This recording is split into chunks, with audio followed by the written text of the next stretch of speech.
Hello again, and welcome back to Don't Wait Until You're Brave Enough. My name's Andy Martin, and this is my YouTube channel. I'm a 64-year-old songwriter, and I'm trying to see what happens when I garner up a little bit of courage and try something new and different. Today I'm talking about words. Yesterday I had the unique privilege and opportunity of creating my very first lyric video, and if you've had a chance to watch that, you've seen. Basically, I used Microsoft's PowerPoint because I'm familiar with it, having been a teacher for a long time, to make presentations. And essentially, I just kind of did a PowerPoint presentation using the lyrics from Song for Faye with the static background. It took a long time, but it was really fun. It was rewarding at the end to see how it turned out. I was really happy with that. But I want to talk a little bit today about words, and here's why. So I'm going to show you something, and this is real. Do you see this? Okay, this, my friends, is like all 20 pounds of Webster's. I can't even read it anymore. Let's open it up inside. This is Webster's dictionary.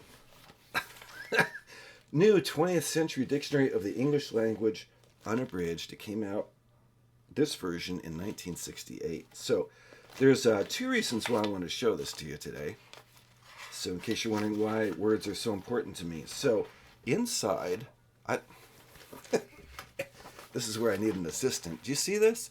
Okay, I'm going to read that to you. Now, imagine you're 8 years old and you're thinking, what cool thing did my parents buy me for my birthday, right? And I get this big, heavy box, and inside is this, and it says, to Andrew Carl Martin, who never seems to be at a loss for words. On his 8th birthday from father and mother, September 19th, 1968. Wow. I'm at a loss for words. No, I mean, I guess that's a cool gift. I'm sure my dad meant well when he said that because, I'm kind of chatty. I do have to show you, though, if you look at this right here, this is a family tree of the English language, and I actually won a $100 bet with my mom that that English was not a Latin language, and it's not. It actually comes off the Germanic branch. You're like, who cares? But dude, $100, that was tight back in the day. So, did you hear that thing? Dang, seriously, it's like 20 pounds of just magnificence. All that to say, words are super important to me. I remember growing up when I would get a new record or, when I'd buy a new CD, even I still do this, and that is that I will open it up to the lyric sheet. I love reading the lyrics when I listen to new music. And I know that there's probably, I'm thinking, two different camps of people that listen to music. They're the ones that they like the beat, they like the sound, and I respect that. That's good. And sometimes they're not even aware of what the words are. They like the song. Those are those ones that, we find out like 30 years later when we have kids, that the stuff we listened to in the 80s, and you're like, does it really say that? And you don't really figure that out until you're on a road trip and you've got the CD playing. And your kids are like, and you're like, yeah, we don't say that anymore.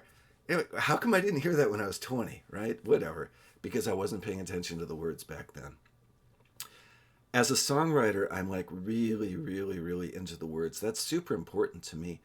And that's a reason why, like, say, for instance, I love Stevie Ray Vaughan's guitar work, but his songs don't mean a lot to me because the words to me, in no way matches virtuosity, playing the guitar. And there it is. It'd be awesome to find somebody who could play guitar like that had like super deep, well-crafted lyrics. No slight on Stevie Ray Vaughan, God bless him. But the point being that words are super important to me, and if the words are really good, there's a lot more leeway for the music to not be whatever. Why am I telling you all this? Because I'm never at a loss for words, right? Thanks, Pops. The point being, though, is that I am hoping that you guys listen to the music, but more than that, that you get into the words, and that the words will touch your soul. That's my hope. whether or not the music does. I'm hoping the words do. Wow, I've just gone on and on about really not a whole lot. But here's the thing. If there are songs that are super meaningful to you lyrically, would you post that in the comments? I would love to know what songs mean a lot to you because of the poetry, because of the words. Okay? I think that's it for today. So thanks for listening. You guys are really gracious to put up with this. And like, subscribe, ring the bell, whatever. Okay.